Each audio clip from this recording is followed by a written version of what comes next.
આજ તો આપણે વાડીએ આખો દી કરવો પડ્યો ઓહલો ને હક નાથી હવામાં ફર્યો હુતેરી બમ તો જય શ્રી રામ બધા મિત્ર ને કેમ છો મોજમાં આજ ભાઈ વહેલું ઉઠી ગયું આજથી ખબર પડી કે શિયાળો થઈ ગયો ચાલો ધીમી ધીમી પડતી થાય તો આપણે ચૂલા પર બેન જે તાપવાનું કર્યું ચાલો તાપી લીધું એટલે સીધા આવ્યા રૂમમાં કેમ કે આપણે કરવાનું તો વ્લોગનું વોઇસ ઓવર વ્લોગનું વોઇસ ઓવર ખાલી વ્લોગ બનાવતા એને ખબર કેવું વમું લાગે વ્લોગનું વોઇસ ઓવર થઈ ગયું તો શીરા મારે બની ગયું તો આપણે સીધા બેહી ગયા જમવા જમીન નીચે આવે ને તો જોઈ ઓડી પછી ટીપી લઈને સીધી ખસકે દીધી આપણી વાડી બાજુ વેલેરા તડકો તપ એવી રીતના વાડીએ પૂગી ગયા ને પેલા તો આપણે જોઈ જામફળીમાં જામફળ તો જો રૂમે જુમે ભર્યા ને એક મસ્ત મજાનું દેખાઈ ગયું ફૂલ ઓલીની જગ્યાએ ભલે રહ્યો આપણે કરવાનો તો ઓહલો કરવા બેહી ગયા ને ભાઈ ઓહલો કરવા ઉકલે નહીં તો શું કરું ભાઈ ઓહલો તો કરવો જ પડશે પછી ધીમે ધીમે ઓહલો કરવાનું કર્યું ચાલુ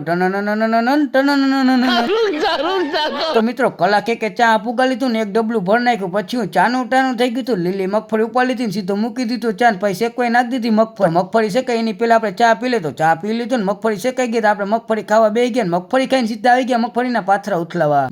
ઉથલાવવા માટે સ્પેશિયલ આપણે લઈ આવ્યા હતા હથિયાર કેમ કે આની નીચે હું નીકળે કોને ખબર પછી નાની બાકા ચીકી બોલાવતા પાથરાને ઉથલાવાનું કર્યું તું ચાલો ને હું ઉથલાવતા બહુ વારે ના લાગી મગફળીના પાથરા ઉથલાને ખાલી તમે વાડીનો વ્યૂ તો જુઓ પછી મિત્રો 1 વાગી ગયો તો તમને ખબર આપણે ભૂખ બહુ જ લાગી ગઈ છે સીધા આવી ગયા બપોરા કરવાનું વાડીએ બપોરા કરીને તમે ખાલી વાત જ અલગ પછી ખાઈને જઈ કોઈ કર્યો આરામ ને પછી સીધા આવ્યા શેઠો વાટવા અને ભાઈ શેઠામાં ખરે એવું હોય પાછું ભાઈ આલી ઓથી એવો થાય હું જરી કોઈ શેઠું વાટ્યું ને ત્યાં તો ભાઈ હક નથી થતી આપણે આગળ પડ્યો તો હુતેરી બમ એટલે આપણે તો જીગર ના લે હુતેરી બમ ફોડવાની ને આ ભાઈ ફોડ્યો પછી મિત્રો ફૂટે તો જાઓ તો મિત્રો આજનો વ્લોગ અહીંયા લગ રાખીશ ને હા તમને કહી દઉં કે હુતેરી બમ કેવી રીતના ફોડાય ને તમારે જાણવું હોય તો તમે ખાલી મને ફોલો કરી નાખો દિવાળીનો વ્લોગ જોઈને તમને ખબર પડી જાય કે હુતેરી બમ એવી રીતના ફોડે તો કયો ફોલો કરી નાખો હવે સીધા મળશું કાલે તો બાય બાય.